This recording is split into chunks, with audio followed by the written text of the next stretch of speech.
Vegetarian తయారు చేసుకుంటున్నాము. క్రీమీగా ఉంటుంది, దాంతో పాటుగానే థిక్గా కూడా ఉంటుంది. ఇన్స్టెంట్ ఎనర్జీ కోసం కూడా ఈ సూప్ని కన్జ్యూమ్ చేసుకోవచ్చు. చక్కటి స్టార్టర్ రెడీ చేసుకోబోతున్నాము. చికెన్ దాంతో పాటుగానే వెజిటబుల్స్ కూడా ఉంటాయి దీంట్లో.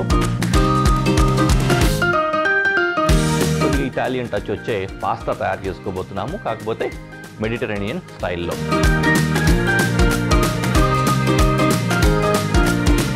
హోల్ ఫిష్ అలా పెట్టుకొని కింద నుంచి చక్కటి సాస్ అలా పెట్టి ట్యాంగీగా లెమనీగా అలా కట్ చేసుకొని ముక్కలు తింటుంటే అద్భుతంగా ఉంటుంది అన్నమాట. సాస్ వస్తుంది, సాస్తో పాటుగానే పైన చక్కటి చికెన్ ఫ్రై చేసి పెట్టుకుంటాము. చాలా అద్భుతంగా ఉంటుంది. రెండింటి కాంబినేషన్లో అవసరం అన్నమాట.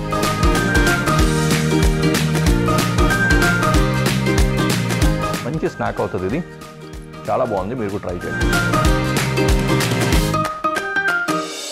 వావ్ ఏమి రుచి! గురువారం నుండి శనివారం వరకు మధ్యాహ్నం 12:30 తిరిగి సాయంత్రం 6:30 చూస్తూ ఉండండి మీ ఈటీవీ అభిరుచి ఛానల్లో.